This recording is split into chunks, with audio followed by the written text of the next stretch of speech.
It's been a while since that night, but there's still no sign of Sly. Or that cursed blimp. The skunk could barely tread water. So by the time they picked him up, he was happy to see them. Word is he earned a special cell in solitary confinement, where the only thing he'll be collecting from now on is gray hair. Both Paris and the Thieves raccoons were back to normal, but that hardly made us feel any better. At first, we just waited, assuming Sly would show up the way he always did. But as the days stretched into weeks, we had to face the fact that he was truly lost. We've stopped talking about it all the time, but I know it's all we're thinking about, even if we show it in different ways. Murray seems like his usual cheerful self, but I can tell there's a new level of seriousness underneath it all.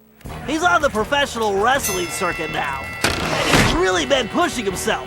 I know he's doing it to keep his fighting skills sharp. Like all of us, he wants to be ready for action the minute we locate Sly.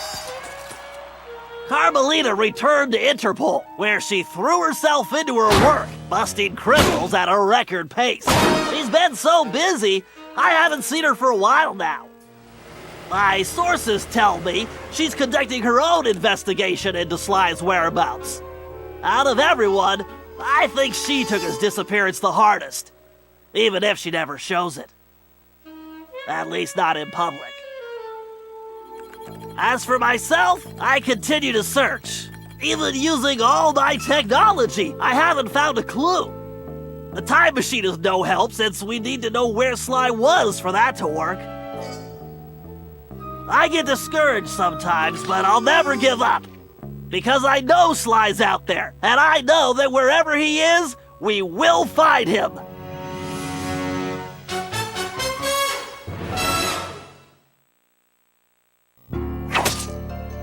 Ryoichi Cooper continued to refine his master ninja techniques as well as his sushi. And while his thefts were never detected, his sushi restaurant was recognized as the finest in Japan.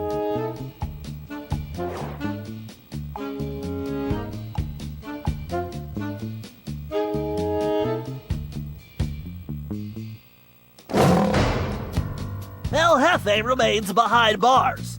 He was transferred to a South American prison, where he now works rolling cigars.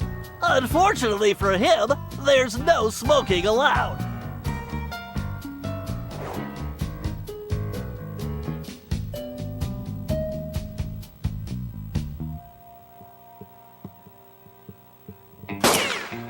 Tennessee Kid Cooper recovered his gold and his place in history as the greatest outlaw of the Old West. His legend grew even bigger when he began stealing from crooked lawmen exclusively.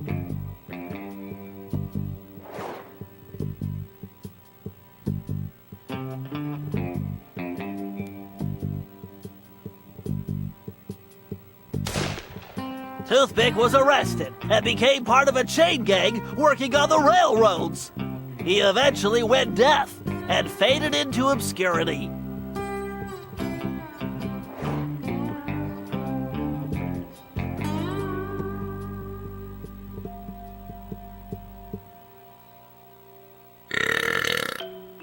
Caveman Cooper kept up his physical training and returned to his role as egg thief extraordinaire.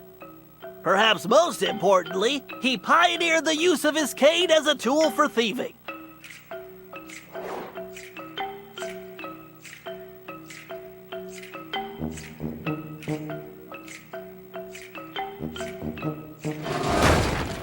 The Grizz received a lengthy prison sentence and began a new career as a rap artist. In his spare time, he paints portraits of his fellow inmates.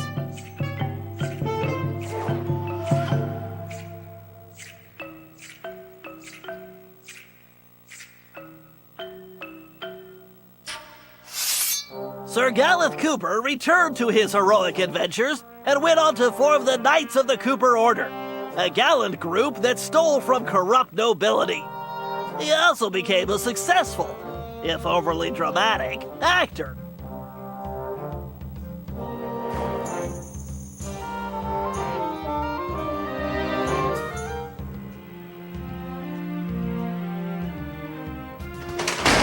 Penelope was sent to Europe's highest security prison, where she promptly escaped. She remains at large, and the police have no clue as to her whereabouts. Recently, however, I've been receiving mysterious postcards.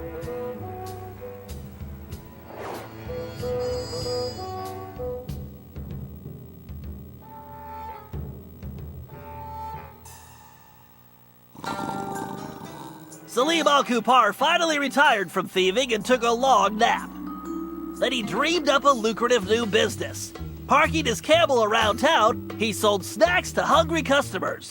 It was highly successful.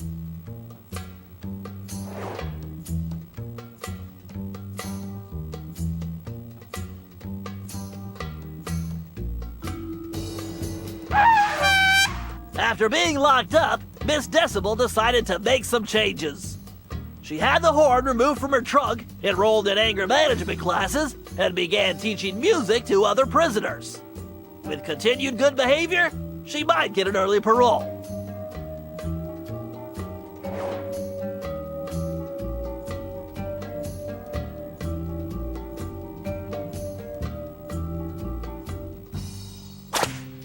Dimitri returned to his globetrotting ways as a celebrity scuba diver, and even launched a new line of fashion wear.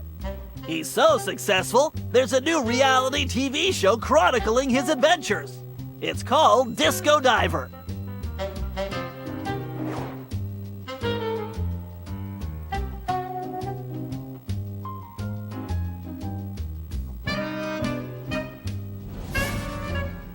La Paradox had all his assets seized, including his art collection, and everything was donated to the city of Paris. I'm told his cell was modified to be completely odor-proof. I suppose that's good for the guards, since he's going to be living there for a very long time.